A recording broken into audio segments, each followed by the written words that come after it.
నమస్తే, నేను మీ మేరుగు రాజేష్. ఈరోజు మన గెస్ట్ ఎంతో మంది పేద ప్రజలకు ఎన్నో సేవా కార్యక్రమాలు చేస్తూ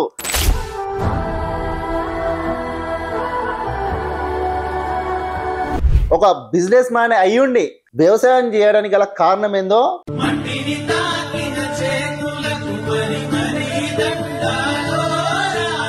ఆయన ఎవరో కాదు, బంగా రాజేశ్వర్ రెడ్డి.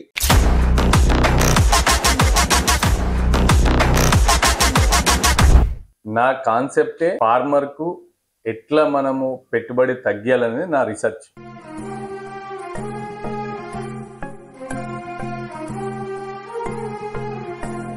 ఈ కల్చర్లో వ్యవసాయం చేయాలంటే అసలు ఎవరు కూడా చేస్తలేరు. అదే మట్టి వాసనలకు మీరు వచ్చారు. ఇప్పుడు మనం చేసే పనిలో మనకు తృప్తి ఉన్నప్పుడు దాన్ని మనం నామూషిగా ఎప్పుడు ఫీల్ కావద్దు.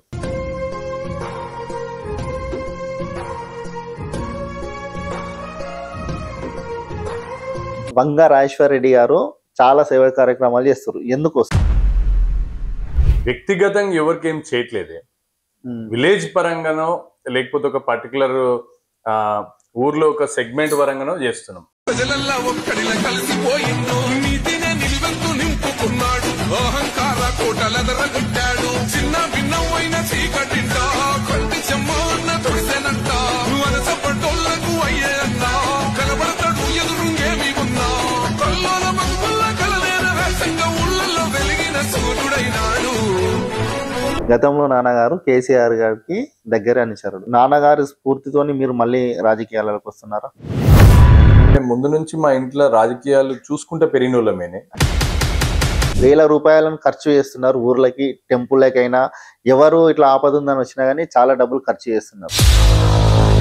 మాకున్న దాంట్లో కొంత మేము సమాజానికి ఏదైనా చేద్దామని అనుకుని చేస్తున్నాం. అది నిరంతర ప్రక్రియ. ఒక పారిశ్రామికవేత్త అయ్యండి, మొత్తం వ్యవసాయం మీద సెర్చ్ చేసి మీరే డైరెక్ట్ కొనసాగిస్తున్నారు. అక్కడిక్కడ ఎంత తిరిగి వచ్చినా సరే ఒకసారి పొలంలోకి వేస్తే తృప్తే వేరు. మీరు ఒక బిజినెస్ మ్యాన్ అయ్యుండి ఇట్లా సొంతగా వ్యవసాయం చేయడానికి గల కారణం? మేము చిన్నప్పటి నుంచి వ్యవసాయం చూసుకుంటూ పెరిగిన వాళ్ళమే. నా పర్సనల్ ఇంట్రెస్ట్ తో నేను స్ప్రెడ్ చేసుకుని నేను స్టార్ట్ చేసేసాను.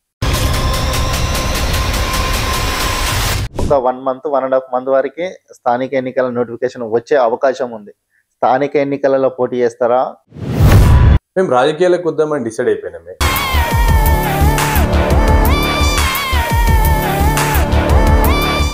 అన్న నమస్తే. అన్న నమస్తే రాజేష్ అన్న. బాగున్నారా? అనే ఆల్ గ్రేట్ అన్న. ప్రజలకు ఎన్నో సేవా కార్యక్రమాలు ఇట్లా ఈ చేయాలనే ఆలోచన మీకు ఎట్లా వచ్చిందన్న? మేము ముందు నుంచి కొంచెము అంతో ఇంతో విలేజ్ ఓరియంటెడ్, విలేజ్ అఫిలియేటెడ్ పీపులే అన్న. ఒకసారి పాలిటిక్స్ లోకి వద్దాం అనుకున్న తర్వాత ఇంకా కొంచెం దాన్ని ఉధృతం చేసి దరిదాపు ఇప్పుడు సిద్దిపేట కాన్స్టిట్యున్సీలోనే లేకంటే బయట కూడా ఈ సేవా కార్యక్రమాలు చేస్తున్నారు? లేదన్న, Siddipet constituency. Only Siddipet constituency, that to town కాదన్న, ఓన్లీ విలేజెస్. ఇప్పటికి ఎంతమంది చేశారన్న? లెక్క పెట్టుకోలేదు, తోచినంత వేసుకుంటూ వెళ్ళిపోతున్నాం. అంటే ఏ విధంగా కానీ ఇట్లా ఏ పరంగా హెల్ప్ చేస్తున్నారు? మేము వ్యక్తిగతంగా ఎవరికి ఏం చేయట్లేదే, విలేజ్ పరంగానో లేకపోతే ఒక పర్టికులర్ ఊర్లో ఒక సెగ్మెంట్ పరంగానో చేస్తున్నాం. ఏదైనా గుడికో బడికో లేకపోతే ఏదైనా స్కూల్ కి సంబంధించిందో లేకపోతే ఊరికి సంబంధించిందో అట్లాంటిది అంటే చేసుకుంటూ వెళ్ళిపోతున్నాం. మీరు ఒక బిజినెస్ మ్యాన్ అయ్యుండి ఇట్లా సొంతగా వ్యవసాయం చేయడానికి గల కారణం ఏంటి? అంటే మీ డాడీ గారి స్ఫూర్తితోని వ్యవసాయం చేయాలనుకున్నారా, లేదా మీరే ఓన్ గా వ్యవసాయం చేయాలనుకున్నారా? అంటే మాది ఫస్ట్ నుంచి కూడా వ్యవసాయ ఆధారిత కుటుంబమేనే. మేము మా బావి కూడా, మా రంగదాంపల్లిలో మా బావి కూడా మా ఇంటి ఎదురుగానే ఉంటుంది. మేము చిన్నప్పటి నుంచి వ్యవసాయం చూసుకుంటూ పెరిగిన వాళ్ళమే.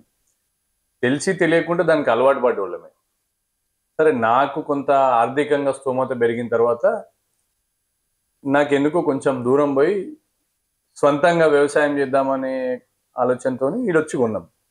నాకు కొన్నాకనే ఇంకా నా పర్సనల్ ఇంట్రెస్ట్ తో నేను స్ప్రెడ్ చేసుకుని నేను స్టార్ట్ చేసేసాను. ఇప్పుడు ఇక్కడ ఏదైతే మీరు వ్యవసాయ క్షేత్రం ఉంది, ఇక్కడ మీరు ఎన్ని ఎకరాలలో వ్యవసాయం సాగు చేస్తున్నారు? ఇది మొత్తం 45 to 50 acres ఉంటుందన్న. ఓకే. దీంట్లో దగ్గర ఒక 35 ఎకరాల వరకు వ్యవసాయం చేస్తుంది. 35 చిల్లర ఎకరాల వరకు. కనిపించే ఒక 8 ఎకరాలు మొత్తం బర్రెలకి ఇచ్చిపెట్టినాం. అవి బర్రెలు మేయడానికి. అంటే వాటిని కట్టేయం మేము. బర్రెలు ఆవులు మొత్తం మేస్తాయి. మాకు పాలు కూడా ఇక్కడ నుంచి వస్తాయి. దుడ్డలు బర్రెలు ఎన్ని పశువులను పెంచుతున్నారు అన్న? 10 ఉన్నాయి ఇప్పుడు. 10 పశువులను వేస్తున్నారు. ఏదైనా పశువులకు దానైన అంటే బయట ఏదైతే సీడ్స్ తీసుకొస్తారా లేదంటే ఇక్కడనే న్యాచురల్ గా వాటికి పశువులకు మేత వేస్తారా? ఎండుగడ్డి కట్టిస్తామే, ఎండుగడ్డి కట్టిస్తాము. దాని తర్వాత దాంట్లో ఒకటి రెండు మొగయి కూడా ఉన్నాయి, ఒకటి ఇక్కడ పుట్టిన మొగది కూడా ఉంది. ఓకే. సో మేము పచ్చిగడ్డి మొత్తం ఇక్కడనే మేస్తాయి. ఎండుగడ్డి మేము ఆల్రెడీ కట్టించినాం. పత్తి పిండి కూడా వేస్తాం, బయట కొనుక్కొచ్చేస్తాం పత్తి పిండి. ఇక్కడ ప్రజెంట్ ఎన్ని సంవత్సరాల నుంచి కొనసాగిస్తారు వ్యవసాయం? 2018 నుంచి. ఇప్పుడు బిజినెస్ అనేది బంద్ చేసి ఓన్లీ వ్యవసాయం చేస్తున్నారా లేదా బిజినెస్ చేసుకుంటేనే వ్యవసాయం చేస్తున్నారా? కంప్లీట్ 100% బిజినెస్ లే ఉన్నామే. ఓకే. ఇదేంటంటే మాకు ప్యాషన్ తో చేస్తున్నాము. సో వీలైనప్పుడు వచ్చి ఈయన గడుపుతాం. ఓకే. ఎంతమంది అంటే ఇక్కడ వర్కర్లను పెట్టుకొని అంటే సాగిస్తున్నారా? ఒకరు మా నర్సింహులు ఉంటాడు. ఓకే. ఆయన అన్ని కోఆర్డినేట్ చేస్తుంటాడు, అన్ని చేస్తుంటాడు. ఒక ఫ్యామిలీ ఉంటుంది, మా సాంబు వాళ్ళ ఫ్యామిలీ, వాళ్ళు ఫుల్ టైం ఉంటారు. ఎప్పుడన్నా అవసరం పడ్డప్పుడు ఇక్కడ నియరెస్ట్ విలేజెస్ నుంచి లేబర్ పిలిపించుకుంటారు. ఇప్పటికి ఎంత అంటే వెజిటేబుల్స్ అయినా ఏదైనా మీరు బయట నుంచి తీసుకుంటారా మీ సొంత ఇక్కడనే పండిస్తాం అన్న. ఇప్పటి వరకు ఏమేమి అంటే మీ వెజిటేబుల్స్ అయినా కానీ ఏమేమి వెజిటేబుల్స్ ఇక్కడ పండించారు? టమాటా, క్యారెట్, కుకుంబరు, మీకు all types of leafy vegetables మొత్తం, ఆకుకూరలు మొత్తం, కందిపప్పు, మినపప్పు, శనగపప్పు, పప్పులు మొత్తం పండించినాం. ఇక్కడనే రెగ్యులర్ పండిస్తూనే ఉంటాం. బీరకాయ, మీరు ఇంతకుముందు చూసారు, బీరకాయ, కాకరకాయలు, పందిరి వ్యవసాయాలు, టమాటాలు, బ్రాక్లీ కాంచి పండించినాం. వీటికి సంబంధించిన ఎరువులు అంటే బయట తీసుకొస్తారా లేదా ఇక్కడ మీరు మీ దగ్గరనే న్యాచురల్ గా చేసి పంటలకు వేస్తారా ఎరువులు? లేదు, ఇక్కడ న్యాచురల్ గా చేస్తాం. ఏది మేము బయటకు వెళ్ళి ఏది తీసుకురాం, బయటకు వెళ్ళేది కొనుక్కురాం. నా కాన్సెప్టే ఫార్మర్ కు ఎట్లా మనము పెట్టుబడి తగ్గియాలనేది నా రీసెర్చ్, నా కాన్సెప్ట్. సో ఇంకా బయటకు వెళ్ళి కొనుక్కొస్తే రేట్లు పెరుగుతాయి ఇట్లా. ఓకే. సో మాక్సిమము అది ఎంత. రెండోది ఏంటంటే ఎంత ఫాస్ట్ గా వాళ్ళు అడాప్ట్ చేసుకోవాలంటే అది ఈజీగా ఉండాలి తయారు చేసే మెథడ్. సో అది సెకండ్ థింగ్. అట్లా ఇప్పుడు మీరు ఏదైతే మీరు ఈ బర్రెల నుంచి వచ్చే పేడ ఇవన్నీ ఉంటాయి కదా, ఇవన్నీ ఇప్పుడు కేవలం ఇక్కడ ఒక 10 నుంచి 12 పశువులు ఉన్నాయి అంటున్నారు. కేవలం తక్కువ మొత్తంలోనే ఇక్కడ పశువులు ఉన్నాయి. ఇవన్నిటికీ వ్యవసాయం చేయడానికి ఇంత అంటే వీటికి సంబంధించినటువంటి లఘు అంటే మీకు దీంట్లో రెండు ఉంటాయి అన్న. ఓకే. మా పశువుల నుంచి వచ్చేది కొంత ఇష్టం. ఓకే. ఇప్పుడు ఉదాహరణకు మా మామిడి తీసుకున్నాం అనుకోండి, దానికి ఆమ్దం చెక్కపొడి తీసుకొచ్చి వేస్తాం. 30,000 పెట్టి ఆమ్దం చెక్కపొడి కొంటే 30,000 పెట్టి కొనుక్కుంటే 15 ఎకరాల మామిడి తోటకు వస్తుంది. ఓకే. అదే 15 ఎకరాలకు మీరు యూరియా, డిఏపి కొనేసిరు అనుకోండి, దగ్గర 1,50,000 అవుతుంది. సో మీకు ఆర్గానికే 100%, బట్ మీకు ఆమ్దం చెక్కపొడి అనేది చాలా చీప్లో దొరుకుతుంది. అండ్ అది మీకు బోరాన్ డెఫిషియన్సీ, నైట్రోజన్ డెఫిషియన్సీ రెండు ఫుల్ఫిల్ చేస్తుంది. సో మీరు ఈ మందులు కొనుక్కొచ్చేదానికంటే దీంతో మీకు ఈల్డింగ్ పెరుగుతుంది, organic, at the same time మీకు ఎక్స్పెండిచర్ తక్కువ అయిపోతుంది. ఇట్లా మీరు అంటే మీరు చేస్తున్నారు కదా, మీరు ఓన్గా వ్యవసాయం అనేది చేస్తున్నారు, ఒక బిజినెస్ మ్యాన్ అయ్యండి వ్యవసాయం చేస్తున్నారు. మీరు ఇన్స్పిరేషన్ గా ఇంకా వేరే వాళ్ళకి మీ ఫ్రెండ్స్కి ఇంకెవరికైనా చెప్పి ఇట్లా చేసుకుంటే బాగుంటుందని ఎవరికైనా మీరు సలహాలు ఇస్తారు? అంటే నేను ఇక్కడ పండించినవి మాకు ఏదైతే ఎక్సెస్ ఉంటుందో అప్పుడప్పుడు వాళ్ళకి పంపిస్తుంది. మేము మ్యాంగోస్ వచ్చేసి దగ్గర 400 బాక్సులు పంపిస్తాం. విత్ ఇన్ హైదరాబాదే 90% పంపిస్తాము. ఒక 5 to 10% ఇప్పుడు ఏపీ అనుకోండి, ఏపీలో కొంతమందికి పంపించినాం లాస్ట్ టైము. మన టీఎస్ఆర్టీసీలో వేసేస్తే వెళ్ళిపోతుంది మ్యాంగోస్. ఎంతనే మీకు మామిడి పండ్లు 1.5 days రీచ్ అయిపోతున్నాయి. ఇక్కడ సిద్దిపేటలో వేస్తాం, సిద్దిపేటలో కొరియర్ వేసేస్తే వాళ్ళు రిసీవ్ చేసేసుకుంటారు. దానికో సపరేట్ టీం ఉంది. ఛత్తీస్గఢ్కి పంపించినాము, వెస్ట్ బెంగాల్కి పంపించినాము, త్రూ ఫ్లైట్ పంపించినాము. లోకల్ ఫారిన్ కంట్రీస్కి ఇప్పటివరకు పంపించలేదు. అంటే దగ్గర ఫ్రెండ్స్ ఎవరైనా దగ్గర ఆఫీసర్స్ హెల్ప్ చేసిన వాళ్ళు ఉండి వాళ్ళకు కొంచెం అవుట్ ఆఫ్ గ్రాటిట్యూడ్లో మా తరఫుకి వెళ్ళి ఒక ఏది గుర్తింపు లాగా పంపిస్తాం. ఎంత అంటే సంవత్సరానికి మీకు మామిడి పండ్ల నుంచి ఎంత ఆదాయం వస్తుంది? మాకు దగ్గర 600 చెట్లు ఉన్నాయి, 2 టన్నుల వరకు పంపిస్తాం. మాకు ఇంట్లో కన్జంప్షన్ పంపేయడానికి 2 టన్నులు సరిపోతుంది. 2 టన్నుల దాని తర్వాత మేము మిగతా ఏవైతే ఉంటాయో ఓన్లీ బంగన్పల్లి ఒకటే సేల్ చేస్తాం. హిమాయత్, దశరి సేల్ చేయం. అవుట్ ఆఫ్ బంగన్పల్లి ఒక 350 చెట్లు ఉంటాయి. ఆ 350 చెట్లు మాత్రమే ఓపెన్ మార్కెట్ లో అమ్ముతాం బయట. మాకు దగ్గర 8 నుంచి 10 లక్షలు వస్తాయి. దీనికి పెట్టుబడి ఎంత అవుతుంది? ఏం లేకుండా ఒక 1.5 lakh అయిపోతుంది మొత్తం తోటకి. ఓన్లీ ఈ న్యాచురల్ ఐటమ్స్ వాడడం వల్ల అంతే. వాడడం లేదు అంటే మనం ఇప్పుడు ఏదైతే బయట సీడ్స్ కొనుక్కొచ్చి అవన్నీ చేస్తే దానికి ఎంత ఖర్చు వస్తుంది? మీకు ఏం లేకుండా 3 లక్షల చిల్లర అవుతుంది. అంటే ఒక పారిశ్రామికవేత్త అయ్యండి మొత్తం అది వీటిపైన వ్యవసాయం మీద సెర్చ్ చేసి వ్యవసాయంలోకి వచ్చి ఇక వ్యవసాయం న్యాచురల్ గా మీరే డైరెక్ట్ కొనసాగిస్తున్నారు. నాకు ఇప్పుడు బయట ఎక్కడెక్కడో నుంచి బిజినెస్ లోంచి అక్కడిక్కడ ఎంత తిరిగి వచ్చినా సరే ఒకసారి పొలంలోకి వేస్తే తృప్తే వేరుంటుంది. ఇంటే ఫ్రెండ్స్ ను ఎవరినైనా తోలుకొచ్చి ఇక్కడ రెగ్యులర్ గా వస్తారు. రెగ్యులర్ ఇట్ సైడ్ ఎవరు పోయినా సరే మీరు దీనికి కంపౌండ్ వాళ్ళు కూడా లేదు. చాలాసార్లు ఇట్ సైడ్ పోయిన వాళ్ళు ఆగుతారు, ఇదేందో చూస్తారు, వచ్చి ఆగుతారు. ఎవరికైనా టీ ఇస్తాను నేను, కంపల్సరీ టీ ఇవ్వమని చెప్తా. వాటర్ టీ కంపల్సరీ ఇస్తారు. అవసరం ఉన్న వాళ్ళు అట్లా లోపల పోయి చూసి వస్తారు. కొంతమంది ఇక్కడనే చూసి వస్తారు, కొంతమంది వెనక పోయి చూసి వస్తారు, కొంతమంది తెలుసుకుంటారు. కొంతమంది ఇక్కడ నుంచే ఫోన్ చేసి ఒక 2 కేల పప్పు కావాలని తీసుకుపోతున్నామని చెప్తారు దగ్గర వాళ్ళు. కొంతమంది ఫ్రెండ్స్ ఇక్కడికి వచ్చి చూసి మళ్ళీ మా దాంట్లో కూడా స్టార్ట్ చేద్దాం అనుకుంటారు కొంతమంది ఉన్నారు. కొంతమంది వీకెండ్ కి ఇలా వచ్చిపోతుంటారు. లాస్ట్ టైం ఒక జడ్జి కూడా వచ్చిపోయింది. ఇప్పుడు కూరగాయలు కూడా మీరు ఓన్లీ మీరే మీ కుటుంబానికే వాడుకుంటారా లేకుంటే బయట మార్కెట్లకు? కొన్ని సార్లు మనకు కూరగాయలు ఏమైందంటే మా ఫ్యామిలీ వరకు సరిపోతాయి. ఓకే. కొన్ని సార్లు ఎక్కువ వస్తాయి. ఏమేమి కూరగాయలు పండిస్తారు? దాంట్లో కాకరకాయ ఉంది, బీరకాయ ఉంది, సూరకాయ ఉంది, టమాటా ఉంది, మీకు ఆకుకూరలు ఆల్రెడీ. మీకు ఇప్పుడు బ్రాకలీ వేసినాము, క్యారెట్ వేసినాము, కుకుంబర్ ఉంది ఆల్రెడీ, అన్ని. కాకపోతే ఇది ఎట్లుంటుంది అంటే ఒక సీజన్ లో కొన్నిసారి ఈల్డింగ్ రాదు, ఒక సీజన్ లో కొంచెం పురుగు వస్తుంది అప్పుడప్పుడు. అందుకనే విత్తులు కూడా ఇక్కడనే తయారు చేసుకుని నారు కూడా దాదాపు ఇక్కడనే తయారు చేసుకుంటాం. అంటే మీరు ఇంకా బయట వాళ్ళకి ఆదర్శంగా అంటే కొంతమందికి మీ కొలీగ్స్ కైనా ఎవరికైనా ఇట్లా వ్యవసాయం న్యాచురల్ గా చేసుకుంటే బాగుంటుందని మీరే చెప్పదలుచుకున్నారు.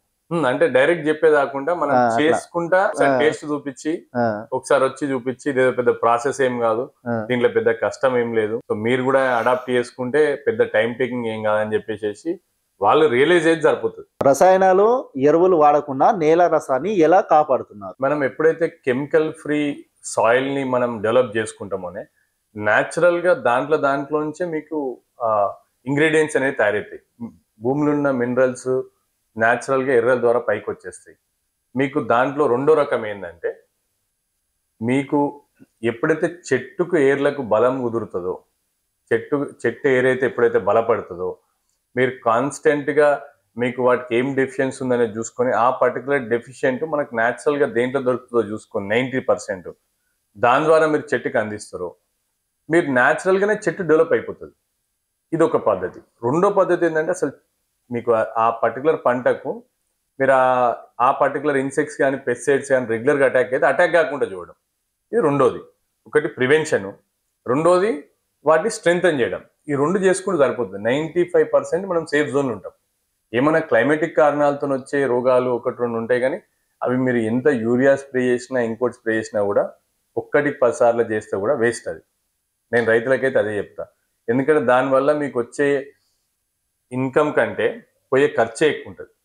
అంటే కొంతమంది రైతులు అనుకుంటారు ఎప్పటికప్పుడు మేము కొనుకొచ్చుకుని మేము చేసుకుంటేనే ఇప్పుడు ఒక పంట పండించాలంటే ఒక పెట్టుబడికి సపోజ్ ఒక పెట్టుబడి పెట్టాలంటే ఒక 30,000 నుంచి 50,000 పెడదామని అనుకుంటారు. వాళ్ళు ఏమనుకుంటారు, ఒక 20,000 పెట్టి మేము పెట్టుబడి పెడితే మాకు ఒక 30,000 వస్తాయని అట్లా ఆశిస్తున్నారు కదా ఈ రోజులలో చాలా మంది. ఆ 20,000 తగ్గిద్దామనేది నా కాన్సెప్టే. మీరు ఆర్గానిక్ వస్తుందా ఇన్ఆర్గానిక్ వస్తుందా అనేది పక్క పెట్టేసేది.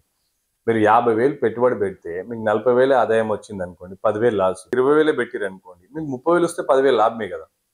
సో మీరు ఖర్చు తగ్గించుకోండి అనేది మెయిన్ ఫ్యాక్టర్ ఇక్కడ. సేంద్రియ పద్ధతులకు మారిన తర్వాత నేల మీరు ఎలాంటి గుణాత్మకాలు మీరు గమనించారు? మీకు 2-3 ఉదాహరణలు చెప్తాను. పోయినసారి గాలివాన వచ్చింది. ఓకే. గాలివాన వచ్చినప్పుడు చుట్టుపక్కల మామిడి తోటలు కూడా చాలా వరకు దెబ్బతిన్నాయి. ఓకే. మీకు ఈ పర్టికులర్ అంటే ప్రకృతి బీభత్సం, అది దానికి గవర్నమెంట్ చేసేది ఏం లేదు. కాయ గట్టిగా ఉంటే మీకు రాళ్ళు తక్కువ రాలుతుంది. సో నా తోటలో కాయ తక్కువ రావడం గమనించిన, అది ఫస్ట్ ఇంపార్టెంట్ థింగ్. రెండోది ఏంటంటే ఆర్గానిక్లా మీరు ఒక 3 years మీకు కొంచెం కష్టం అవుతుంది. ఓకే. ఒక 3 సంవత్సరాల తర్వాత మీకు ఈల్డింగ్ దీంట్లోనే ఎక్కువ వస్తుంది. ఓకే. మీకు దీంట్లో ఎక్కువ వస్తుంది. మీరు కెమికల్ సైడ్ వెళ్ళిపోయారు అనుకోండి, మీరు ఈసారి 2 బస్తాలు వేస్తే మళ్ళీ వచ్చేసారి 2.5 బస్తాలు వేయాల్సి వస్తుంది. ఇంకోసారి 3. అది పెరుగుతూనే ఉంటుంది, ఇది తగ్గుతూనే ఉంటుంది. మీరు పెండ కూడా ఒక 3 years తర్వాత ఎవ్రీ ఇయర్ వేయాల్సిన అవసరం లేదు, ఆల్టర్నేట్ ఇయర్ వేస్తే సరిపోతుంది. పంటల మార్పిడి మీ వ్యవసాయ రంగంలో ఏ విధంగా సహాయపడుతుంది? ఇప్పుడు పంటల మార్పిడి ఏంటన్నా, ఇప్పుడు ఇక్కడ మేము వానాకాలం సన్నపొట్లు వేస్తాం, ఓకే. ఎండాకాలం వచ్చేసరికి గోధుమలు వేస్తాం. ఓకే. మీకు ఎండాకాలం కూడా మనం వడ్లేసినాం అనుకోండి, మళ్ళీ నెక్స్ట్ వానాకాలంలో మళ్ళీ ఇబ్బంది అవుతుంది. సో మీకు గోధుమలలో కూడా ఈల్డింగ్ చాలా ఎక్కువ వస్తుంది. ఓకే. సో మళ్ళీ పంట మార్పిడిలో ఒకసారి వరి, ఒకసారి గోధుమలు వేసేసరికి గోధుమలు కూడా ఈల్డింగ్ మంచిగా వస్తుంది, ఓకే. ఈ ఈల్డింగ్ కూడా మంచిగా వస్తుంది. సో మీకు మేము ఇప్పుడు పల్లి వేసిన దగ్గర నెక్స్ట్ టైం పొద్దురుడు వేస్తాం, కుసుమలు వేస్తాం. ఓకే. ఇప్పుడు కంది లేకపోతే మేము మినుము వేసినాం అనుకోండి, లేకపోతే పెసర వేసినాం అనుకోండి, వానాకాలం వేస్తే ఎండాకాలం అది అట్లనే పెడతాం. అంటే మాకు అడిదికి వాటర్ లేవు, బోర్ కూడా వేయలేదు. ఓకే. సో వర్షాకాల ఆధారిత పంట, ప్యూర్ భూమి అది. సో ఓన్లీ వర్షాకాలమే వేస్తాం. మిగతా టైంలో ఏం చేస్తామంటే దున్ను వదిలేస్తాం. భూమిని యాస్టీస్గా మనం ఒక 3 months దున్ను వదిలేస్తే కూడా అనవసరంగా దాంట్లో వ్యయాలు పెట్టేదానికంటే, ఖర్చులు పెట్టేదానికంటే దున్ను వదిలేస్తే కూడా మంచిదేనే, ఇబ్బంది ఏం లేదు. మేము ఇప్పుడు ఫర్ ఎగ్జాంపుల్ మామిడి ఉంది అనుకోండి, మామిడి చెట్ల మధ్యలో జీలుగు వేసేస్తాం. ఓకే. వర్షాకాలం ఒకసారి దున్నేసేసి జీలుగు వేసేస్తాం. 3 నెలల దాకా ఏ గడ్డి మొలనియదు అది. చెట్టు బలంగా ఉండాలంటే దానికి మీరు ఎలాంటి ఐటమ్స్ వాడతారు? ఏమొద్దన్న, మీరు పెండ కరెక్ట్ వేసుకొని, ఓకే. మీరు పెండ కూడా ఎప్పుడు వేయాలంటే చెట్లు ఎండాకాలం అయిపోగానే ఫస్ట్ కటింగ్ చేసుకోవాలి. మనం ఒకసారి కాయలు దింపగానే ఫస్ట్ కటింగ్ చేసుకోవాలి, ఎండాకాలమే కటింగ్ చేసేసుకోవాలి. కటింగ్ చేసేసుకొని ఫస్ట్ వాన పడంగానే పెండ వేసేసేయాలి. ఓకే. ఒకసారి మంచిగా దునిపించాం అనుకోండి, దాని తర్వాత జనవరిలో ఒకసారి ఆమ్లం చెక్క పొడి వేస్తే అయిపోతుంది. మీకు 90% న్యూట్రియంట్స్ దాంతో వచ్చేస్తాయి. మీరు పూతమంది కావాలంటే కొట్టచ్చు, లేకపోతే లేదు. అదేదో మనం పూతమందని కొడతాం కానీ దాంతో ఒక 10-20% కంటే ఎక్కువ డిఫరెన్స్ కనిపిస్తలేదు. కొంచెం వాటర్ పర్ఫెక్ట్గా ఉంటే, ఇవి మనం పర్ఫెక్ట్గా చూసుకుంటే న్యాచురల్గా పూత వచ్చేస్తుంది. అయితే ఈ వరికి కూడా ఇది తీగుళ్ళు ఇట్లా వస్తున్నాయి అని అంటారు కదా, దానికి మీరు ఎలాంటి మందులు వాడతారు? మేము ఇక్కడ వరికి ఏం చేస్తామంటన్నా, ఫస్ట్ చుట్టుపక్కల మొత్తము బంతిపూలు నారేసేస్తాం. బంతి చుట్టూ దాని ఫెన్సింగ్ లాగా బంతి నారు పెడతాం. ఓకే. ఎప్పుడైతే వరి పుట్టకొచ్చే టైం వరకల్లా బంతిపూలు వస్తాయి. ఓకే. దాంతో మీకు 60-70% ఇన్సెక్ట్స్ అట్రాక్ట్ చేస్తాయి. ఆ వరికి అది ప్రొటెక్షన్ లాగా యూజ్ అవుతుంది. మీకు ఏమన్నా కొంచెం మీకు పురుగులాగా తగిలింది అనుకున్నాం అనుకోండి, ఆమ్లం నూనె ఒక 100 లీటర్ల డ్రమ్ములో పోసి, ఒక 2 లీటర్ల ఆమ్లం నూనె పోసి, మట్టి పోసి దాంట్లో బాగా కలిపేసేసి స్ప్రే చేసేస్తాం. మీకు ఆకు తినే పురుగుకి ఏదైనా సరే లివర్ ఉండదు. ఈ ఆమ్లం నూనె జిగురులాగా పట్టుకుంటుంది ఆకును, ఆ మట్టిని జిగురులాగా అట్లనే దాని మీద ఉంచుతుంది. ఒక వారం రోజులు వర్షం పడలేదు అనుకోండి, ఎప్పుడైతే ఈ పురుగు అనేది ఆకుని తింటుందో, తిన్నప్పుడు ఆ మట్టి పోతుంది దాని కడుపులకు, అది పోయిందని చనిపోతుంది. సో మీకు అది permanent solution.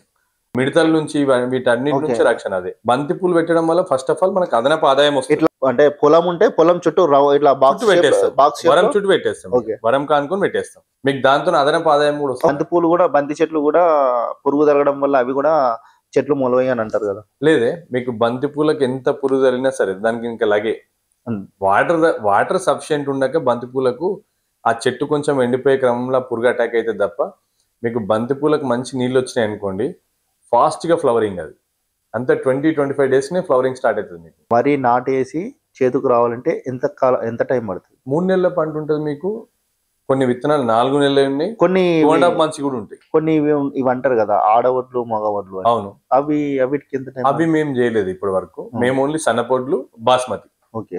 RNR Telangana Sona వెరైటీలో మన ఎస్ఎస్ఆర్ సీడ్ వాళ్ళు డెవలప్ చేసేది, అది బాగుంటుంది. ఆత్మారం వెరైటీ అని చెప్పి మేము అదే ఇస్తాం. ఆ రైస్ కూడా చాలా బాగుంటుంది, కొంత షుగర్ కంటెంట్ తక్కువ ఉంటుంది దాంట్లో. సో కొంచెం డయాబెటీస్ పేషెంట్స్ కూడా మంచిదే, ఎందుకంటే తెలంగాణ సోనా వెరైటీ కాబట్టి. దగ్గర అంటే మా ఇంట్లో భోజనం చేసిన వాళ్ళైతే ఇప్పటి వరకు చాలా మంది ఈ బియ్యం బాగుందంటారు. అది SSR seeds, Shri Sitaraman seeds ఉంది కదా, కూర పండరనత్ వాళ్ళది సీడ్ మిల్లు, మంచి వెరైటీ, హైలీ సక్సెస్ఫుల్ వెరైటీ. ఇప్పటి వరకు 2018 నుంచి మీరు వ్యవసాయం చేస్తున్నారు. ఎన్ని ఎకరాలలో సాగు చేస్తున్నారు? ఇది మొత్తం నాది 45-50 ఎకరాలు ఉంటుంది అన్న. దీంట్లో 35 acres చేస్తుంది. మామిడి 15 acres ఉంటుంది మామిడి. దాంట్లో దశరి ఉంటుంది, బంగన్పల్లి ఉంటుంది, హిమాయత్ వెరైటీ ఎక్కువ మాది. దాని తర్వాత వరి 6 ఎకరాలు. దాని తర్వాత గోధుమలు, దాని తర్వాత కందిపప్పు, పెసరపప్పు, మినపప్పు, రాగులు, జొన్నలు, ఆల్ టైప్స్ ఆఫ్ వెజిటేబుల్స్, పల్లి, సన్ఫ్లవర్, సాఫ్లవర్, కుసుమలు. ఇక బయట మార్కెట్కి వెళ్ళి కూరగాయలు తీసుకోవద్దు, మేము సామాన్ తీసుకోవచ్చుకోవద్దు అనే ఉద్దేశం కొద్ది మొత్తం మీరే పండించుకుంటారు. మాక్సిమం అట్లీస్ట్ ఒక 70% అయితే మేము బయట కొనాల్సిన ఇక అవసరం లేదు. 70% ఏముంది, మొత్తం మార్కెట్కి వెళ్ళారు మీరు ఇక. అంటే అన్ని కూరగాయలు ఇప్పుడు అల్లం కూడా పండించినాం పోయినసారి, ఉల్లిగడ్డ ఎల్లిగడ్డ కూడా పండించినాం, మంచిగా వచ్చింది. పసుపు ట్రై చేద్దామని చూస్తున్నాం. ఇంత అసలు ఈ ఆలోచనలు అంటే మీరు ఉద్యోగం చేసుకుంటేనే ఈ అసలు ఈ ప్రాజెక్ట్ అంటే వ్యవసాయం చేసుకోవాలి ఇంత నేను అంటే ఇవి అన్ని ఆలోచనలు మీకు ఎవరైనా గైడ్లైన్స్ ఇచ్చారా లేకుంటే మీరు సొంతంగా ఆలోచించారా? మా మా మా ఫాదరు చిన్నప్పటి నుండి మాకు పొలంలోకి దొరకపోతుండే. మాకు పొలంకు టచ్ ఉన్న ఫ్యామిలీ మాది. మేమే కాదు, ఇప్పుడు మా పెద్దవాపులు చిన్నవాపులు మా పెద్దవాపు పిల్లలు మా ఊర్లో దాదాపు యువకులందరం కూడా పొలంతో అసోసియేట్ అయిన వాళ్ళమే. ఈ రోజులలో మాక్సిమం ఒక బిజినెస్ మ్యాన్లు అంటే నార్మల్ గా చూస్తున్నాం, కల్చర్ చూస్తున్నాం మనం. ఈ కల్చర్ లా వ్యవసాయం చేయాలంటే అసలు ఎవరు కూడా చేస్తలేరు. మీరు ఇంత హోదా ఉండి అంత ఒక పారిశ్రామికవేత్తలో అంత చేసుకుంటా అసలు ఇంత వ్యవసాయం అంటేనే దూరం ఉంటున్నారు ఈ రోజులలో. అదే మట్టి వాసనలకు మీరు వచ్చారు. ఇప్పుడు మీకు ఇంటర్వ్యూ ఇవ్వడానికి కూడా నా రీజన్ అదేనే. ఇప్పుడు మనం చేసే పనిలో మనకు తృప్తి ఉన్నప్పుడు దాన్ని మనం నామూషిగా ఎప్పుడు ఫీల్ కావద్దు. ఇప్పుడు మనకు వ్యవసాయం అంటే ఇంట్రెస్ట్ ఉందన్నప్పుడు నువ్వు వచ్చి ప్రాపర్గా వచ్చి వ్యవసాయం చేయాలి. కానీ ఎవడో ఇంత చదువుకొని మళ్ళీ వ్యవసాయం ఎందుకు చేస్తున్నావు అని చెప్పేసి, లేకపోతే మంచి జాబ్ ఉండగా మళ్ళీ ఈడికి ఎందుకు వచ్చినావనో, లేకపోతే ఊర్లో పొలం ఎందుకు కొన్నావనో, లేకపోతే ఉన్న పొలంలో ఎందుకు నాటేపిస్తున్నావనో, ఈ ఈ ఎవరో చెప్పిరని చెప్పేసి మనకు ఏదైతే తృప్తి ఉంటుందో ఆ తృప్తిని మనం వదులుకోవద్దు. మాకు బిజినెస్లో ఎంత బిజీగా ఉన్నా సరే ఒక్కసారి పొలంలోకి వచ్చిపోయినాం అనుకోండి, ఒక మంచి హాలిడేకి పోయినంత రిఫ్రెష్మెంట్ అవుతుంది. వ్యవసాయ క్షేత్రానికి ఎన్నిసార్లు వస్తారన్న? అంటే ఒక 1 వీక్ ఒకసారి వస్తారా? ఒక్కొక్కసారి వీక్లీ 2 times వచ్చిన రోజుల్ని, ఒక్కొక్కసారి మంత్లీ ఒక్కసారి వచ్చిన రోజుల్ని, ఒక్కొక్కసారి వారంకు 4 రోజులు వచ్చిన రోజులు ఉన్నాయి. అవసరంను బట్టి వీలుని బట్టి. స్టార్టింగ్ లో ఎక్కువ టైం స్పెండ్ చేసినాము. ఇప్పుడు మా పనులకి ఇట్లా అందరూ ట్రైన్ అయిపోయారు. ఓవర్ ఫోన్ లో మాట్లాడితే కూడా వాళ్ళకి అర్థమైపోతుంది. 90% ప్రాసెస్ అంతా డిఫైన్ అయిపోయింది. ఏదైనా కొత్తది ఏదైనా ఉన్నప్పుడు కూడా వాళ్ళకి ఫోన్ లో చెప్తే కూడా వాళ్ళకి మొత్తం అర్థమైపోయింది. ఇప్పుడు కొరియర్ ఎక్కడ తెచ్చుకోవాలా, ఏంది, ఇప్పుడు ఇంకోటి ఏదైనా అవసరం ఉంటే ఎట్లా చేయాలి, ఏదైనా కొంచెం గైడెన్స్ అవసరం ఉంటే కూడా అగ్రికల్చర్ ఆఫీసర్ వాళ్ళు కూడా బాగా సపోర్ట్ చేస్తారు. ఇక్కడ కానీ బయట కానీ వేరే అగ్రికల్చర్ ఆఫీసర్ వాళ్ళు కూడా నాకు పరిచయం వాళ్ళు చాలా మంది ఉన్నారు. వాళ్ళకి ఏదైనా ఫోన్ చేసి కొంచెం ఆర్గానిక్ చెందిన వాళ్ళు కానీ, దమన్ ఆర్గానిక్ అని ఉంటుంది బంజారా హిల్స్ లో, సో వాళ్ళు ఈ పర్టికులర్ ప్రొడక్ట్స్ మొత్తం వాళ్ళు సేల్ చేస్తారు. వాళ్ళకి ఫార్మర్స్ బాగా కనెక్టెడ్ ఉంటారు. ఇంకోటి కొన్ని వాట్సాప్ గ్రూప్స్ ఉన్నాయి. నెక్స్ట్ పద్మశ్రీ వెంకటరెడ్డి గారు ఉన్నారు, చింతల వెంకటరెడ్డి గారు, వాళ్ళ సైడ్ నుంచి కానీ, లేకపోతే విజయరామ్ గారు అని చెప్పేసి మన పాలేకర్ గారి శిష్యుడు తను. ఈ మొత్తం ఆర్గానిక్ వ్యవసాయం గురించి ఆయన మన తెలుగు స్టేట్స్లో ఆయనే బాగా పాపులర్. నాకు ఆయన కూడా బాగా కనెక్టెడ్. నేను ఆయన వ్యవసాయ క్షేత్రానికి చాలాసార్లు పోయినా, ఆయనతో పాటే లంచ్ చేసిన, ఆయనతో పాటు టైం స్పెండ్ చేసిన. సో ఆయన ఇక్కడ దోమల్గూడలో ఆయన ఆఫీస్ ఉంటుంది, ఎమరాల్డ్ స్వీట్స్ షాప్ వెనకాల. సో వాళ్ళ ఆఫీస్ కూడా ఎప్పుడైనా వీలున్నప్పుడు నాకు వెయిటింగ్ ఉంటే పోయి కలుస్తాను. అన్నిటికంటే ఇంపార్టెంట్ ఏంటంటే ట్రావెలింగ్ ఎక్కువ ఉంటుంది నాకు బిజినెస్ లో. సో నేను ఇరిగేషన్ సైడ్ పోవాలంటే 1.5 hours గండపూర్ రిజర్వాయర్ చేస్తున్నాము, ఇక్కడ చేస్తున్నాము, బయట చేస్తున్నాము, వేరే స్టేట్స్ లో కూడా నాకు బిజినెస్ ఎక్కువ. సో పోయినప్పుడు ఫ్లైట్ లో పోయినప్పుడు బై రోడ్ మీద పోయినప్పుడు నాకు వేరే ఏముంటది, నేను నార్మల్గా ఏం చేస్తా అంటే యూట్యూబ్ వీడియోస్ చూస్తా. అలా రెండు చూస్తా. ఒకటి టీవీ ఇంటర్వ్యూస్ చూస్తా పొలిటీషియన్స్, రెండోది వ్యవసాయానికి సంబంధించి చూస్తా. సో ఈ వ్యవసాయానికి సంబంధించిన వీడియోస్ చూసినప్పుడు నాకు కొన్ని అర్థమైపోతాయి, ఇది మనం ఇంప్లిమెంట్ చేయొచ్చు అని చెప్పి. 1-2 సార్లు ఇంప్లిమెంట్ చేస్తాం. కొన్ని మంచిగా పర్ఫామ్ చేస్తే కొన్ని మంచిగా పర్ఫామ్ చేయి. మంచిగా పర్ఫామ్ చేసి అట్లనే పెట్టుకుంటా. మీకు ఉదాహరణకు ఇప్పుడు ఇక్కడ మీరు చూసిరు బీరకాయలకు నేను కనీలు వేపియలేదు, బొంగు కట్టెలు పెట్టినా. కట్టెలు పెట్టి ఆ కట్టెలకు ఇట్లా బీరకాయ తీగలంటే ఇట్లా వదిలేసినాం. అది మీకు జనరల్ గా ఏమైంది అంటే మీరు గ్రానైట్ కనీలు వేసిరు అనుకో, చాలా మటుకు ఈ కనీలు వేసి తీగలు ఇట్లా జాలీలు వేస్తారు మీద. అవును, అవి వేస్తే మీకు ఏమైందంటే 5 లక్షలు ఖర్చు వస్తుంది ఎకరానికి. మీకు దాంట్లో సబ్సిడీ ఎంత వస్తుంది ఏంటనేది పక్కన పెట్టండి. ప్రాబ్లం ఎక్కడ వస్తుంది అంటే మీకు ఏ ఒక్క కని ట్రాక్టర్తో దున్నేటప్పుడు కానీ ఇంకోటి కానీ చిన్న ట్రాక్టర్ కొనాల్సి వస్తుంది. దాన్ని మీకు ఒక్కసారి ఒక కని డిస్టర్బ్ అయింది అనుకోండి, మళ్ళీ అదొక పెద్ద ఖర్చు. అన్నిటికంటే వెరీ మచ్ ఇంపార్టెంట్ అంటే మీరు సేమ్ అదే జాగల అదే పందిర్లు పెట్టడం వల్ల, ఒకటే రకమైన క్రాప్ పెట్టడం వల్ల, లేకపోతే క్రాప్ మార్చిన అదే భూమి మీకు ఎండ కూడా సరిగ్గా కొట్టకుండా దాంట్లోనే పెట్టడం వల్ల మీకు ఏమైందంటే ఈల్డింగ్ అనేది తగ్గిపోతుంది. అప్పుడు నువ్వు కెమికల్స్ ఎక్కువ కొట్టాల్సి వస్తుంది. దానివల్ల నువ్వు బొంగు కట్టెలు పెట్టినావు అనుకోండి 20,000 తాడు చుట్టినా నేను. సో ఏమైతుంది, మీకు ఒక 6 నెలల నుంచి 8 నెలలు సంవత్సరం వరకు అది వనికి వస్తుంది. ఓకే అది తీస్తే మేము ఇంకో దగ్గర వాడతాం. ఓకే అప్పుడు ఈ సాయిల్ ఫెర్టైల్ అవుతుంది. ఓకే ఇట్లా 2 సార్లు ఈ బొంగుల కట్టెల ద్వారా మీకు యూజ్ అవుతుంది. కనీలు అయితే ఒక్కసారి మనం బాస్తే సెకండ్ టైం మీకు తీసి పాతాలన్నా చాలా ఖర్చు అవుతుంది. రెండోది ఏంటంటే మీకు అసలు 5 లక్షలకు నువ్వు నెల మీద తీసుకున్న రైతు 2% తీసుకున్న నెలకు 10,000 నార్మల్ గా. ఒక సంవత్సరం పొడుగు తీసుకొని మళ్ళీ అది రీపేమెంట్ చేయాలంటే ఈల్డింగ్ ఎంత రావాలి, మార్కెట్ ఎంత ఉండాలి, ఆ ఖర్చుల మీద పడితే ఎట్టిపోతారు. అన్నిసార్లు మనం సక్సెస్ కావాల్సింది లేదు కదా. రెండోది సబ్సిడీ వస్తుంది, కానీ ఎంతవరకు వస్తుంది, మళ్ళీ మనం ఎంత చేతకెళ్ళి పెట్టాలా, ఇది ఒక ప్రాబ్లం అవుతుంది మీకు. దాని బదులు మనం తక్కువ ఇన్వెస్ట్మెంట్, నేను అదే చెప్పినా మీకు స్టార్టింగ్, ఇన్వెస్ట్మెంట్ ఎట్లా తక్కువ చేయాలనేదే నా రీసెర్చ్. తక్కువ ఖర్చుతోనే మనం ఎక్కువ చేసుకుంటే మీకు బొంగు కట్టెలకు చెదలు రాదు. ఓకే బ్యాంబూ దాంతో మీకు చెదలు రాదు. ఆ బ్యాంబూ దాంతో మీరు ఒక 20,000 ఖర్చు పెట్టుకుంటే దాదాపు ఎకరం.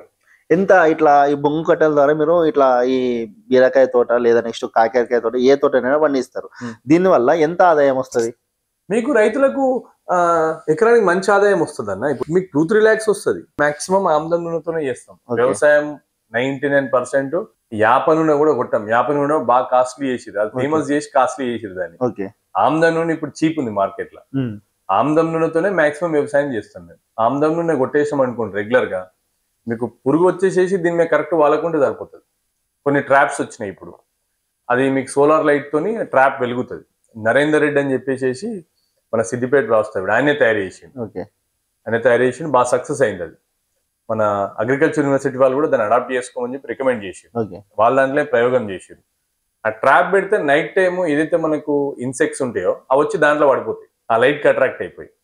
సో మీకు ఆ ఇన్సెక్ట్స్ మాక్సిమం అది కిల్ చేస్తుంది. మీరు మరి పంట మధ్యలో పెట్టేసుకుంటే అయిపోతుంది. ఒక ఎకరానికి ఒకటి పెట్టుకుంటే అయిపోతుంది. ఎకరానికి ఏం లేదన్నా 2 నుంచి 3 లక్షలు ఆదాయం వస్తుంది. ఎన్ని రోజులు ఉంటది అంటే ఈ పంట చేతికి రావడానికి? అంటే మీకు దగ్గర దగ్గర ఒక 1.5 month లోపల నుంచి ఈల్డింగ్ స్టార్ట్ అయిపోతుంది. అంటే కంప్లీట్ గా మొత్తం ఓవరాల్ గా అయిపోయేదాకా వస్తుంది మీకు. 8 నెలలు ఒకసారి పెట్టినామంటే ఒక తోట 8 నెలల దాకా వస్తుంది. మధ్య మధ్యలో మనం క్రాప్ కూడా చేంజ్ చేస్తాం కదా.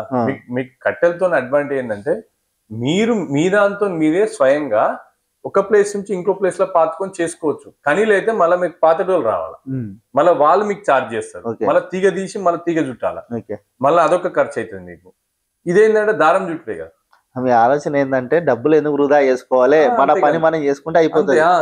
సింపుల్ గా అంటే కనీల వాతుడు రిస్క్, మళ్ళా డబ్బులు ఖర్చు అంత వృధా. సాయిల్ ఫెర్టిలిటీ కూడా మనం అట్లే మెయింటైన్ చేయగలుగుతాం.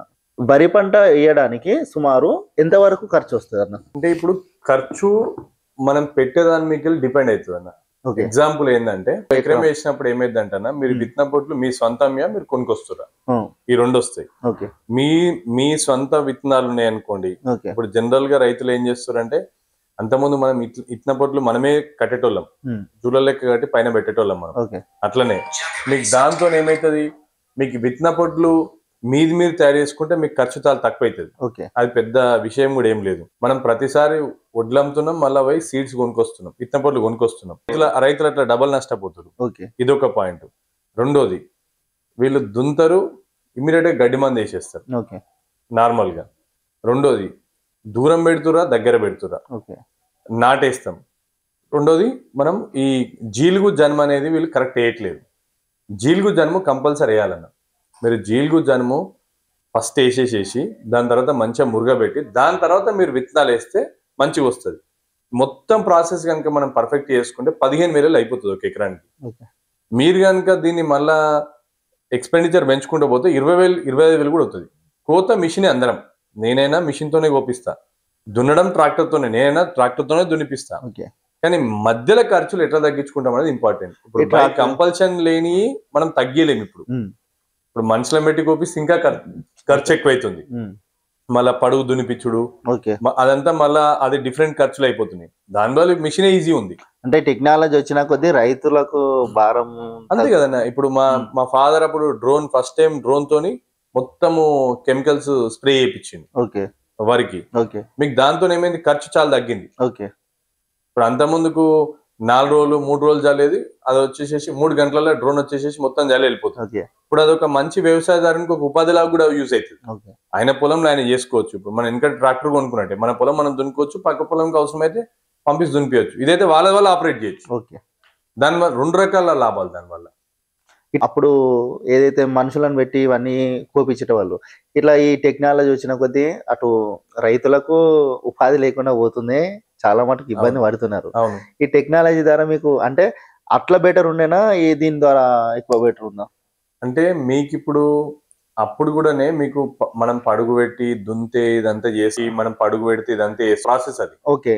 నా దృష్టిలో ఏంటంటే టెక్నాలజీ వచ్చి వాళ్ళకు కొంత ఉపాధి నష్టం అవుతుండొచ్చు, కానీ ఓకే. ఇదే కరెక్ట్. ఎందుకంటే ఒక్క రోజునే దుంతము వడ్లు వచ్చేస్తాయి. ఇప్పుడు 15 రోజులు ఒకవేళ రైతులకు పడుగు పెట్టినాక వర్షం పడ్డది అనుకోండి, అదో పెద్ద ప్రాబ్లం. మళ్ళీ ట్రాక్టర్తో దున్నిపియాల, మళ్ళీ ఒడ్లు పట్టాల, 3-4 ప్రాసెస్లు. ఇట్లా వడ్లు ఒక గంట సేపట్లో వరి కోసేసి చేతికి వస్తాయని అంటున్నారు. అప్పుడు గడ్డి ఏదైతే ఉందో, అంటే గతంలో చాలా చూసినాం, ఆ గడ్డి అనేది వేస్టేజ్ కాకుండా మిగులుతుంది. ఇప్పుడు ఏదైతే మిషన్ ఉందో, మిషన్ ద్వారా వచ్చిన గడ్డి పశువులు మేయడానికి కూడా మేయడం లేదంటున్నారు. లేదన్న, మీరు ఇప్పుడు ట్రాక్టర్కి వెనకాల మిషన్ తలిగేది వచ్చింది, దాంతోనే పర్ఫెక్ట్ గడ్డి కట్టలు కడుతుంది.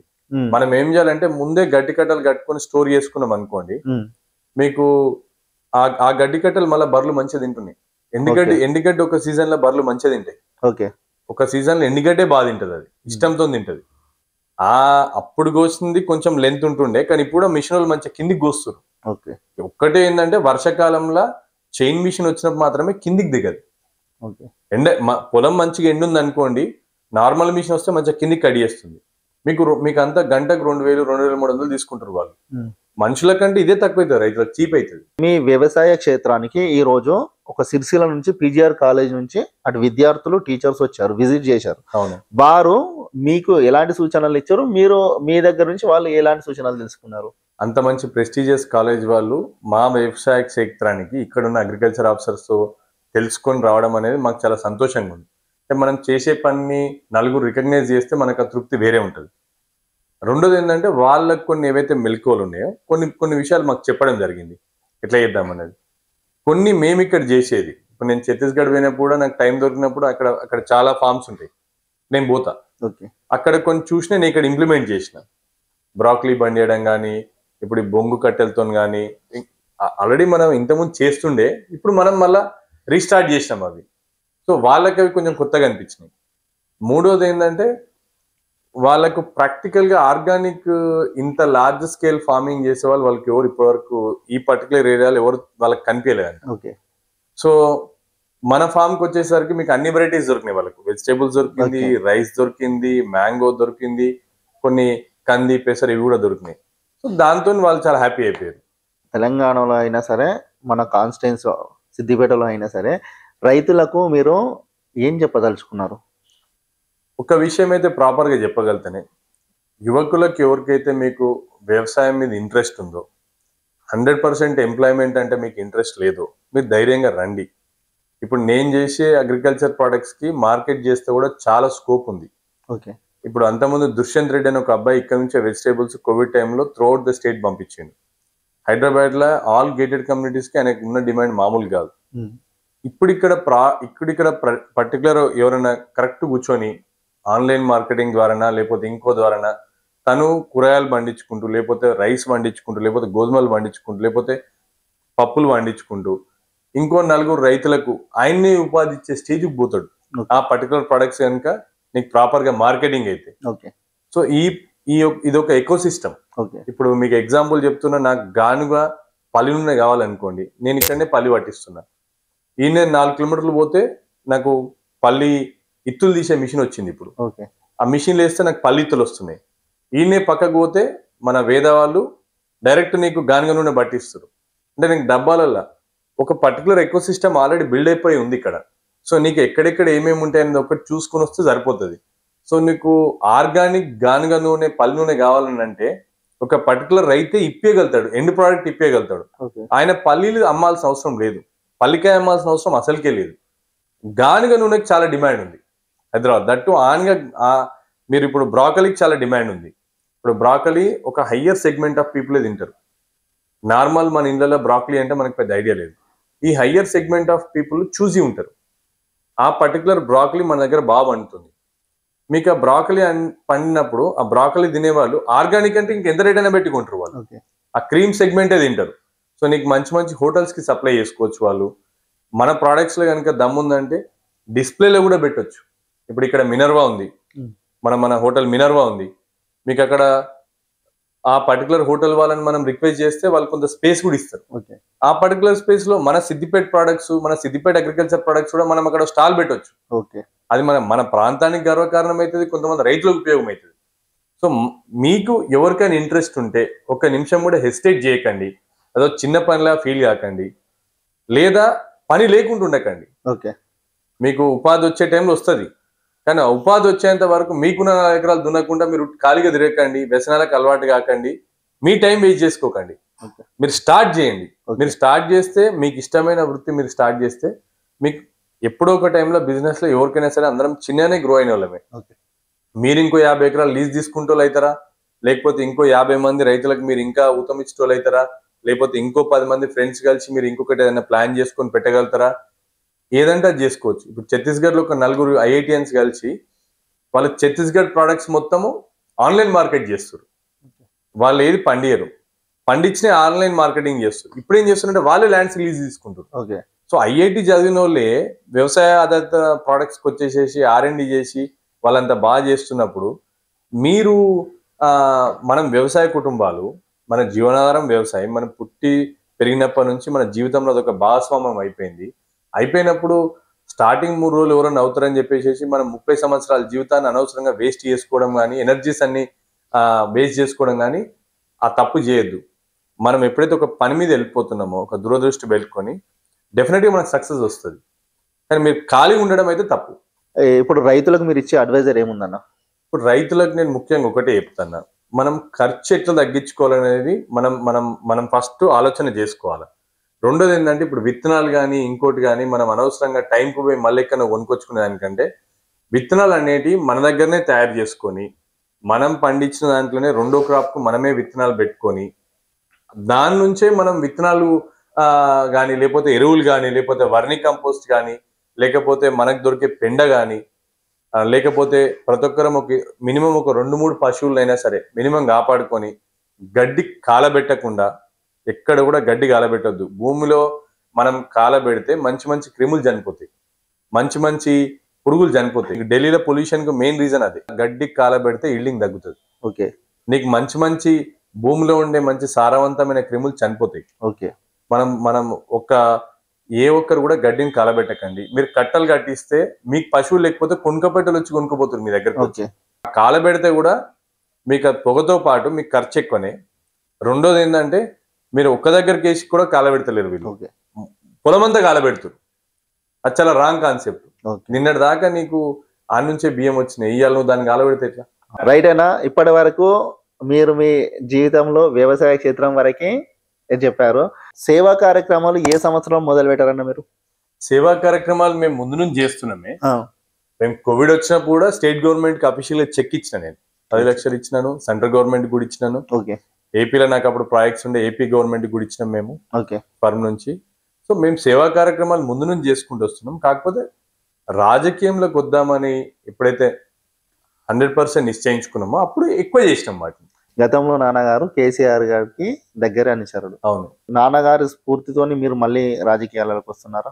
మా నాన్నగారు స్ఫూర్తి అనుకోవచ్చు, లేకపోతే మేము ముందు నుంచి మా ఇంట్లో రాజకీయాలు చూసుకుంటే పెరిగిన వాళ్ళమేనే. మా ఫాదర్ పాలిటిక్స్ ఉండడం వల్ల, కేసీఆర్ గారితో సాన్నిహిత్యం ఉండడం వల్ల పోవడం రావడం, ఇంటికి మా రాజకీయ సిద్దిపేట రాజకీయ నాయకులు అందరూ వచ్చుకుంటా పోకుంటా మేము వాళ్ళందరూ చూసుకుంటా పెరిగిన వాళ్ళమే. ఇప్పుడైతే అగ్రికల్చర్ది ఇంటర్వ్యూ అయిపోయింది.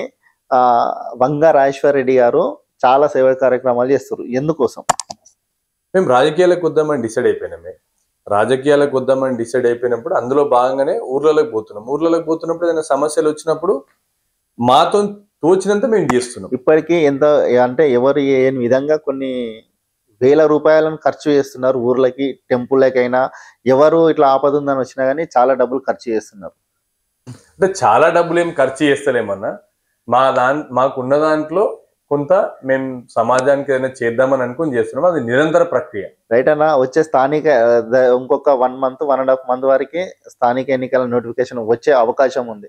స్థానిక ఎన్నికలలో పోటీ చేస్తారా, లేదా కేవలం సేవా కార్యక్రమాలు చేసుకుంటేనే వంగ రాజేశ్వర రెడ్డి గారు ఉంటారా? దానన్నా ఇప్పుడు అగ్రికల్చర్ ఇంటర్వ్యూ చేసిర్రు, థ్యాంక్ యూ వెరీ మచ్. నా ద్వారా కొంతమంది యువకులైనా, కొంతమంది రైతులైనా కొంతలో కొంత తెలుసుకున్న నాకు ఆ తృప్తి, ఆ సంతోషం మీ వల్ల మిగిల్చిన వాళ్ళు అవుతారు. ఇంకొక నెల తర్వాత మళ్ళా పొలిటికల్ ఇంటర్వ్యూస్తో వద్దాం. తప్పకుండా పొలిటికల్ ఇంటర్వ్యూ కూడా మీకు తప్పకుండా మీ కోరిక మేరకు 100% ఇస్తా. సిద్దిపేట ప్రజలకు వంగ రాజేశ్వర రెడ్డి గారు చెప్పదలుచుకుంది ఏంటి? సిద్దిపేట అనేది నా ఇల్లు, నేను పుట్టిన ఇల్లు. నేను ఇక్కడనే పుట్టిన, ఈయన్నే పెరుగుతున్నా, ఈయన్నే పెరిగిన, ఈయన్నే చదువుకున్నా. నా అస్తిత్వాలు, నా ఆస్తులు, నా ఆప్తులు అందరు ఇక్కడనే ఉన్నారు. మా భార్యది కూడా ఇదే ఊరు. సో నాకు అత్తగారులు కూడా ఇదే. నాకు సిద్దిపేటకు వస్తేనే ఎక్కడికి వెళ్ళిపోయినంత తృప్తి నాకు సిద్దిపేటకు వచ్చినప్పుడే ఉంటుంది. సిద్దిపేట ప్రజల మధ్యలో దేవుడు నాకు కనుక దీవిస్తే ఇంకొక 30 సంవత్సరాల పాటు సిద్దిపేట ప్రజల మధ్యలోనే ఉంటా. రైట్. వంగ రాజేశ్వర రెడ్డి గారు చెప్తుంది ఏంటంటే, ఎవరైతే రైతులు ఉన్నారో రైతులు ఎక్కువ ఖర్చు పెట్టకుండా తక్కువ ఖర్చు చేసుకుంటా వ్యవసాయం చేసుకోవాలి. ఎవరైతే యువకులు ఉన్నారో చెడు అలవాట్లకు అలవాటు పడకుండా వ్యవసాయం దారికి వ్యవసాయం చేసుకొని జీవించాలని చెప్పి వంగ రాజేశ్వర రెడ్డి గారు చెప్తున్నారు. ఇంకొక నెల తర్వాత రాజకీయ అంటే ఆల్రెడీ రాజకీయంలోనే ఉన్నాడు, కానీ స్థానిక ఎన్నికలు వస్తే పొలిటికల్ ఎంట్రీలో మరో ఇంటర్వ్యూ ఇస్తా మీకే అని చెప్పి చెప్తున్నాడు. చూస్తూనే ఉందాం రానున్న రాజకీయాల్లో వంగ రాజేశ్వర రెడ్డి గారి పాత్ర ఎంతవరకు పోషిస్తారు. నేను మీ మేరుగు రాజేష్, మన కర్తవ్యం